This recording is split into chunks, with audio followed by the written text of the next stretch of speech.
All right, folks, so this week's course, and this is I don't know, it's the beginning of the year, let's put it that way. It is the weekend after the first weekend of the year. The first was Saturday. This week's course is Magnolia Greens, and this course is in Virginia, again, another Virginia course. But it is down southwest of Richmond, out 350 in a fairly decently upscale neighborhood. It's not really so upscale, but I want to talk about that a little bit more. The major thing is, as I said last week, I wanted to try to play a course that was somewhat upscale compared to Blue Ridge Shadows. And this course is definitely a nice course. I don't know if I would call it an upscale course, but it's definitely not a knockabout course. It's in a neighborhood which is about, I don't know, it's a few years old, but it's new enough that probably the front nine of the course had relatively few houses on it and had a number of houses that were under construction. They're almost, except for the first hole on the right side going away from the tee box, there really weren't any houses that were finished on the front side. I think quite possibly the backside was much older, and all the houses on that side were well established, and certainly there were more houses on the front side than on the back. But at the same time, the front side wasn't too bad. I think the real thing with this course is let's just say it's somewhat under development, but a lot of it is still in its place, and houses are developed. The thing is, it is a significantly modest course. It's a slope 143 course. It's 7,200 yards, 7,350 from the back tees. And while they had the tees up a little bit from the back, I mean, they weren't in the very back tee boxes. They certainly were back enough. I did notice on a number of holes that there was another tee box behind the tees that I was playing from, and the green tees were usually on the back of the black tee box. So they could have gone back, except for really number 10, they could have gone back another 30, 40 yards on some of the holes, but on some of them, they didn't have enough room that much behind it. So there wasn't a lot of shaving. I would say probably shaved down a couple hundred yards overall to play in these conditions.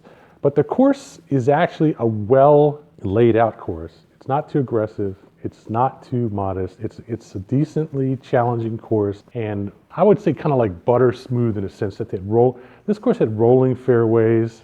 It had fairly wide fairways. There weren't any holes with overhanging branches off the tee box like there were at Venitza.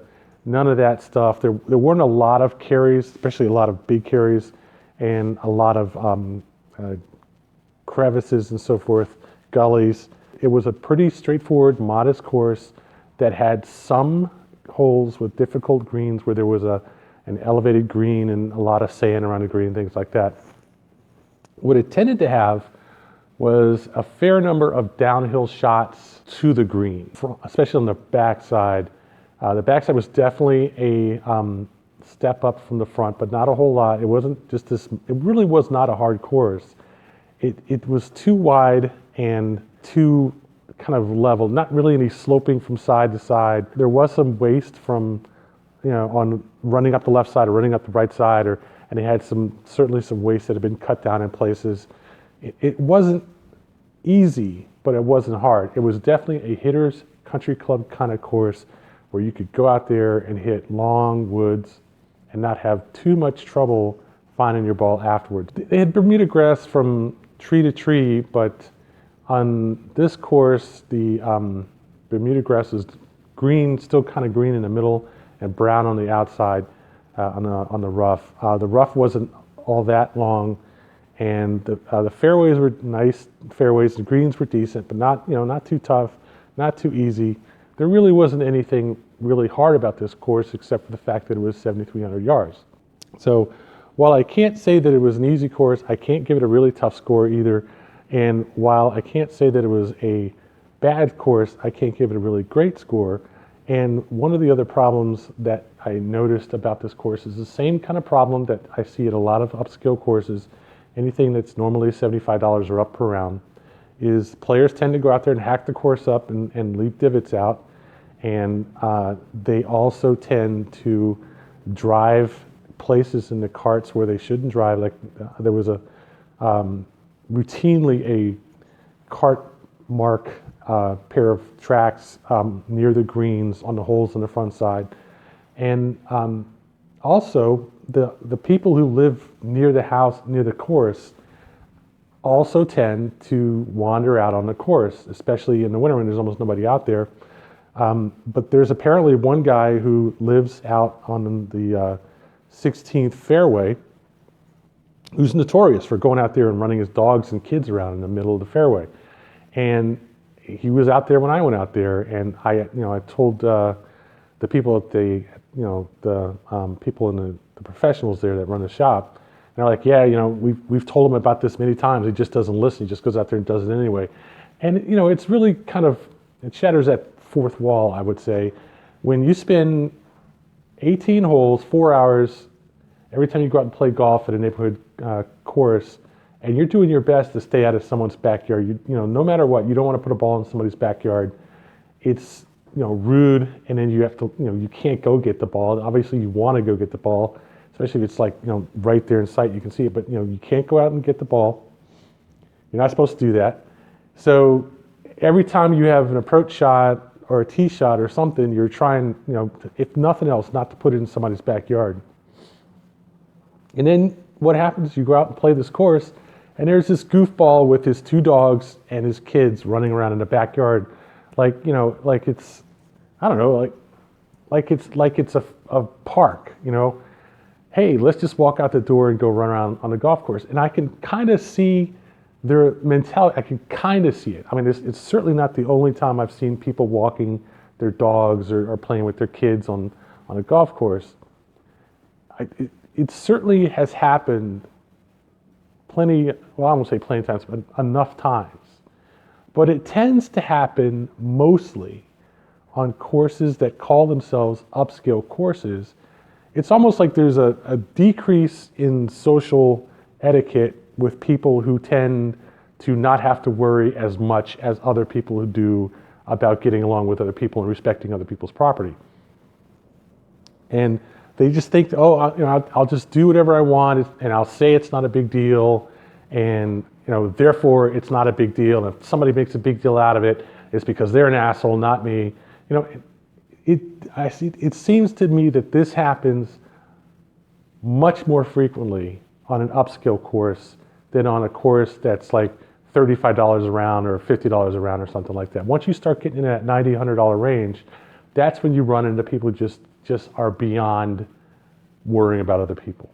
And things are going to suddenly change, and suddenly it'll be okay for you to go out there and run your dogs and stuff around the course. It's always going to be trespassing. And if you can't handle the temptation of staying off the golf course, then what else do you do that you shouldn't be doing? But you're just going to arrogantly, like a total jackass, ride through their yard anyway, when you don't need to, which is the other half of it. It's unnecessary for you to do it. Same thing with people doing burnouts, driving through your neighborhood. Same thing with people playing their stereo loud at 2 o'clock in the morning or whatever. What is with people that are so obnoxious and so ridiculously stupid that they have to be assholes? That's kind of the thing. So to me, I was having a great round. Well, a decent round. It was it wasn't warm. It was decent, but it wasn't raining at least.